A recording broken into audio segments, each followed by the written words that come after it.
Season 44, War number 9, and we are up against LVT, and this time my team will be Tigra, Kitty Pryde, and Kate Bishop.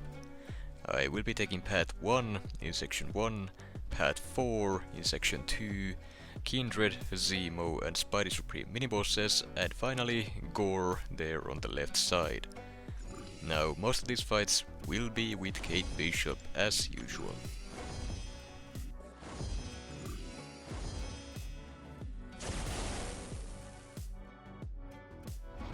Up first here we have a thing on the personal space regeneration node, and I will be taking this fight with Kate Bishop, starting with the cryo arrow.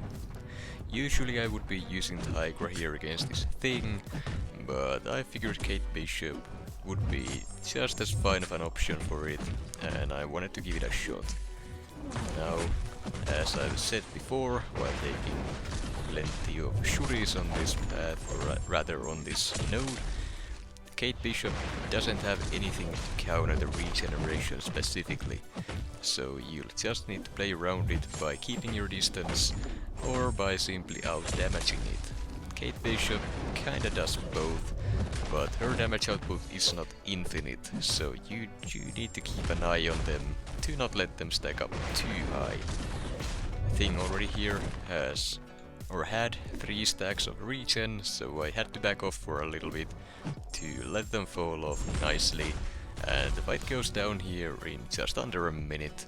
Tigra, in hindsight, would have been faster for the fight, but Kate Bishop works just as well. And then next up we have a Dragon Man here on the Masochism Overtime node, and I will be taking this fight with Kate Bishop. I am also using an advanced power boost here to start with a bar of power, which I like to do against tactic defenders, so I can get that early knockdown to get my damage rolling, as well as the slow debuff on the opponent, so I don't have to deal with any of the unstoppable if I happen to dex at the start of the fight. Now that the slow is up, all I gotta do is just keep baiting Dragon Man specials, punishing them with my heavy attacks to keep the slow debuff up. Rinse and repeat, the cold snaps will do enough damage to outpace the masochism regen, and the unblockable doesn't matter since the parry evade passive stun can still be used against unblockable opponents. So here he did get the special too, but it is fairly simple to dex once you know how to do it. No issues there, he goes down very quickly, no damage taken whatsoever. Now, just a quick tip for Dragon Man Special 2, the Fire Breath has 3 hits, but one of them does not reach to the other side of the screen, so you only need to dex 2 of them, which makes it pretty simple once you know the timing. And then next up we have a Black Widow, Voyant here on the steady build up unblockable and special burst lockdown nodes, and I'm taking this fight with Kate Bishop as well. I still had the advanced power boost active from the previous fight, so I went ahead and got that slow debuff up early on once again, after which this fight becomes very simple. I won't be taking any damage from the bleeds, I can freely dex the special ones without worrying about the unstoppable, and the cold snap is just melting her and she goes down in less than 30 seconds. Now, this fight can go very wrong if you don't get the slow up early, so I highly suggest using those advanced power boost whenever you're taking the fight, basically no matter who you're using. Then we have a Spider Ham on the steady build up unblockable and painful retreat nodes, and I will once again be using Kate Bishop here, and I still have the advanced power boost active, all thanks to Kate Bishop being extremely strong on attack. These fights are very fast, so you can save on your Grey boosts by using her for these fights, as you can clearly see here. Now, this specific fight could have gone a lot better. I went ahead and threw my special one to get another cold snap on the opponent, because the first one was about to fall off due to my own mistakes, and I kinda underestimated the power sting damage there. I took a much bigger chunk of damage than I thought I would, and that is gonna cost some potions unfortunately, but at least it didn't finish me off. That would have been horrible. Now, at the very least, this season has been a little bit cheaper in terms of potions for me, so my stash is still basically full, so using a few here and there is not a problem. I will still be gaining more loyalty than I am using. And now, this next fight right here is a Kindred on the Ebb and Flow knockdown, right back at it, and aggression prowess nodes. And once again, I am using Kate Bishop here. I use the regen boost here because, well, I have plenty of them, and I will be planning on blocking some special ones here to be able to punish them safely. At the start of this fight though, I managed to get Kindred to special 2, so I didn't need to do that, so the regen boost was kind of wasted. I would have been better off with an invulnerability boost or an advanced power boost. Now, I make a slight mistake here. I take him down to 5% for the root phase before I get any withers on him, but I managed to play time by going for the parry evade just as Kindred is about to dash at me, and that created enough distance to get me out of the degen zone, while also locking him in place with the passive stun to wait out the root timer, and then the cold snap damage was enough to finish them off. A pretty clean finish, though it could have been a lot worse had I actually missed that parry, or if he had been stun immune at that moment. Now, here we have a Baron Zemo on the One Eye Open and Make a Stand miniboss node. And I still regret this fight. And you might notice at this point why. The reason for that is that I'm not running recoil masteries, and with Kitty Pryde, especially since mine is still a rank 4, you really wanna be running the recoil masteries, because otherwise she's gonna take a while for war fights, especially on a node like this, with a 90% protection on the opponent. That is very hard to remove in this fight. So, as you can already probably tell, this one is gonna take a while, and honestly I didn't think it was gonna be this bad. I went in knowing that I didn't have my recoil masteries on. It wasn't a mistake on my part, I just misremembered just how important having them on would be. I'm pretty sure I was still in Vancouver when this war took place, so I guess that can be used as an excuse to me not thinking straight, but at the same time, I've been using Kitty Pryde in war for so long that mistakes like these just shouldn't happen. I did get a nice special 2 off there a little bit ago, which did do quite a bit of damage, but I just can't get my openings for the knockdowns as well as I hoped, and whenever I do, Zemo decides to be passive, not throwing his specials, so I will basically lose most of my damage window. Here, while the protection was still down, I go for my special 3, hoping to do some nice damage, as well as to get that passive incinerate on the opponent that will increase my prowess potency over time, in the hopes of actually finishing the fight with another special 2 real quick after this. Now at this point I really can't parry or even trust my parries if I were to try to go for them due to all the disorients on me, so all I can really do for openings is to use my striker. Now, once again the protection is down and Zemo decides that he doesn't want to throw the special 1. At this point I'm looking at the clock, I'm getting worried about our fight time. LVT is a pretty fast alliance, and now at this point I'm a little bit desperate. I try to go for face heavies to get my knockdowns, which isn't exactly safe to do unless the opponent is cornered, and even then the stand your ground mastery can be a problem. Now I didn't get the protection down before I threw the special 3, so my damage is close to nothing. At the very least protection is down now, so I can try to get some damage in, but, well, as Zemo does, he decides to be a little bit stingy with the specials once again.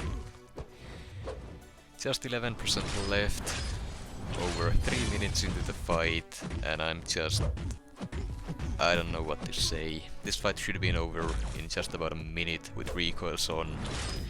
But no, I was just stupid straight up. I don't have an excuse for this. Now, it may not seem that bad, since clearly I didn't die to the fight and I finished at full health, but more on that a little bit later. Honestly, maybe it's about time for me to take her to rank 5. I've been waiting long enough.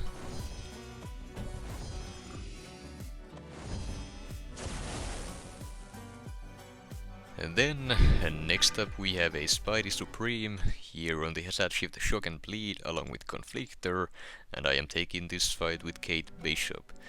And this fight, at first doesn't seem too great of a matchup, and you would be right if you think that, but I had a plan here. I will go for the heavy denials for openings. That was the plan at least, and it would work if done correctly, but for whatever reason, once I got my opening, I went for a medium in there as well, which of course triggered Spidey Supreme's miss mechanic, and I got punished for it. Immediately consumed my invulnerability boost, and now I have no safety net. I also didn't account for the unstoppable there. I guess I got a little bit flustered by my mistake and eating the combo, which is not something you wanna do in war at all. Once again, another unstoppable, because I keep Dex in the special one, which is also something I probably shouldn't do, but at the very least, I am not taking any damage from the Hazard Shift debuffs due to the decay tactic. Now here, my parry evade stun, or the counter hit, did trigger the, or rather activate the miss mechanic, so I went in with a medium to trigger the miss so that it would go on cooldown, so I could get my next hits without any problems. And well, the fight wasn't clean at all. I probably won't be taking that fight again, but if done properly it can go very well. That just was a horrible example of it, and you should not follow my lead on that one. And then we have arrived at the final fight of this war, a Gorr on the Combat Deja Vu Prowess, Prowess Puncture and Conflictor Miniboss node, and I will be taking this fight with Tigra. This one is very simple. Basically just get your special 2 with a couple ruptures on the opponent, drop the special 2, and the fight should be over. If not, it will be over shortly afterwards. I should still have my invulnerability boost on here from that Spidey Supreme fight, so eating a special 3 due to the Conflictor here would not be a problem at all. In fact, I would rather eat the special 3 than block the special 2, for example. Since the special 3 has no additional effects, it only does the damage, so invulnerability boost will completely negate it all. As for the results, we did end up losing the war 3-4, and this is where that Kitty Pryde against Zemo fight comes into play. We were tied 3-3, but we were really running close on fight time, as you can see.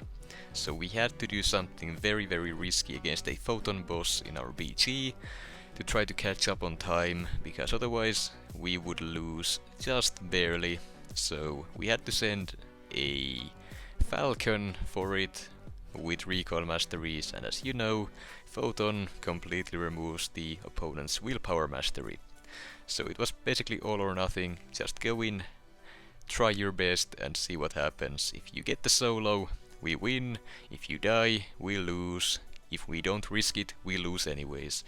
And that was all because I took too long on that Zemo fight, so essentially I single-handedly cost us that war, which honestly sucks.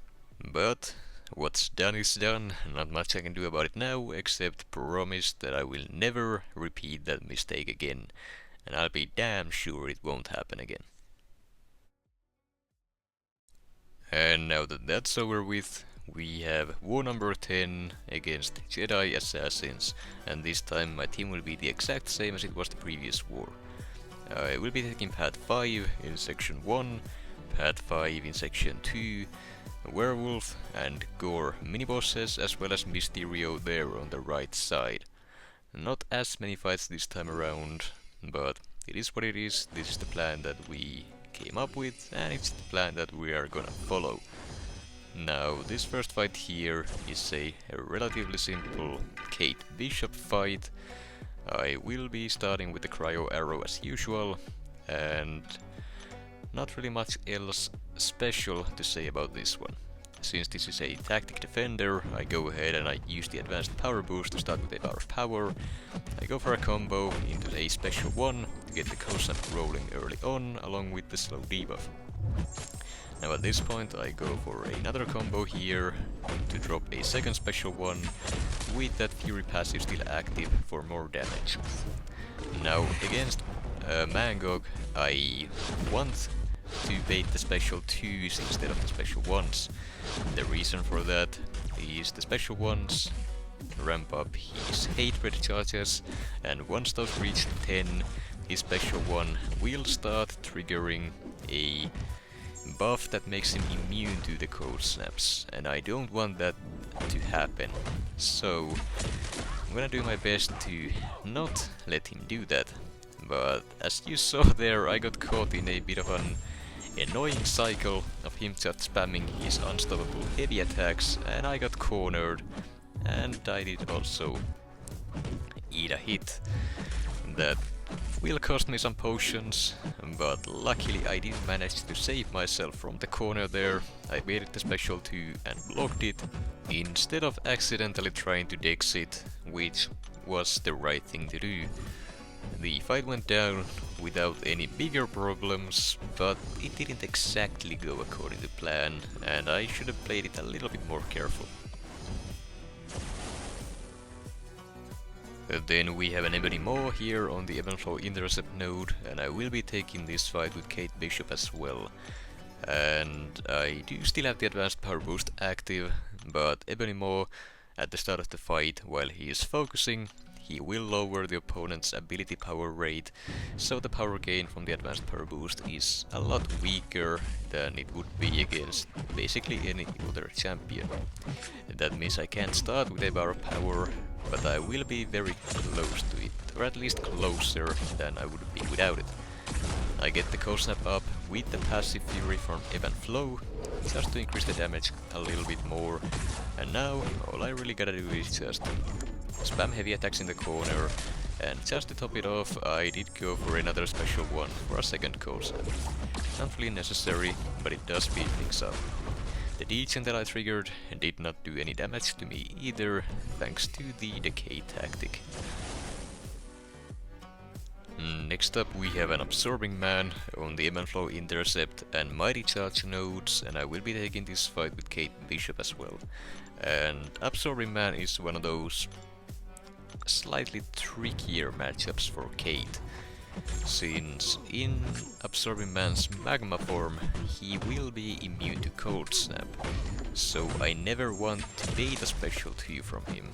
So since I'm always gonna be baiting the special ones over and over again, he will stay in the Uru form, and he will more than likely be able to refine it as well, which means any blocked hits or any direct hits are gonna hit like a truck, and it could potentially even take me down in a couple hits. So while this matchup does work, it is very scary to do. I try to do my best to avoid the special ones without actually triggering decks, but here I got in a nice cycle with MD that I actually decided to dex the last hit on purpose, just to be able to bait another special one straight after for another heavy attack opening.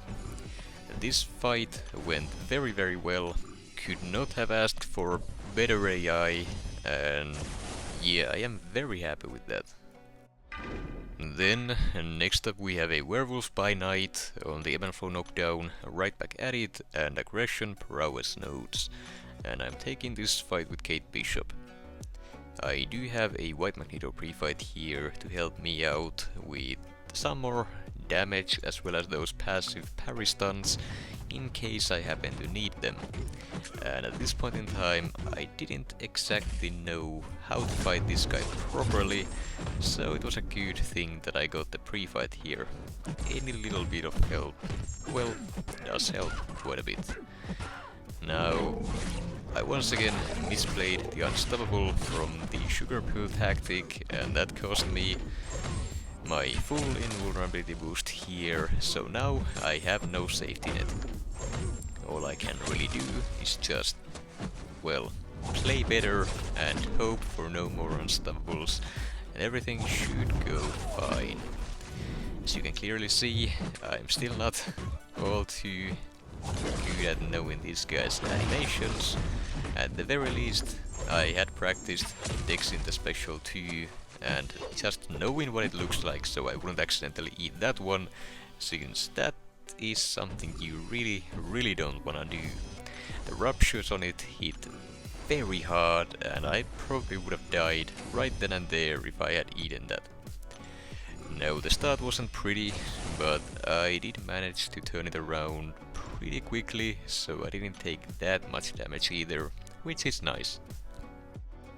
And here we have a Gorr on the One Eye Open and Make a Stand node, a very common placement, and for whatever reason I still see people dying to this guy with Tigra.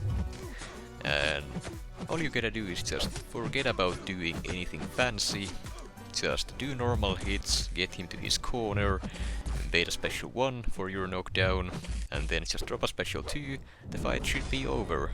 The spacing for the special 1 is simple, just dash back 4 times once he throws it, charge your heavy attack and then release after the final hits, and there you go. 2 heavies, 1 special 2, and he's just gonna melt. No issues at all, you don't have to start the fight off by trying to bait and punish heavy attacks, you don't have to do anything fancy, you can just parry, 5-hit combo him into the corner, and then worry about the knockdown once he actually uses the special 1. And then we have the final fight of this war, as well as this video, a Mysterio on the power efficiency and missing in action mini-boss node, and I will be taking this fight with Kate Bishop. I start with the cryo arrow as usual, because that is my main damage source, and well, Mysterio is slightly annoying to fight against, but at this point I have had some practice against him, taken a couple bosses for example, so I'm fairly confident in fighting this guy on most nodes with Kate Bishop. Just gotta get the knockdown early on to get the slow debuff, and now I can dex the specials without having to worry about the Unstoppable, and that's what you really want. Now all I gotta do is just make sure I keep the slow debuff on, and nothing else really matters. There I was actually too early punishing the special 2, and I would have gotten clipped by the last hit if the opponent wasn't faltered. You actually saw the miss call out under my health bar, so that could have ended very badly, but hey, sometimes getting lucky is exactly what you need. Now, at this point, the fight is basically over, the cold snaps will deal enough damage to take him down without me even doing anything, and while I did get clipped here, I had an invulnerability boost on, so I was still finished at full yellow bar, can't complain there, but still not a clean fight. I really gotta perfect that if I wanna be taking any more of those Mysterio bosses in the future. As for the results, we did end up winning this war 3-2. Another extremely close war, but we just managed to take this one at least.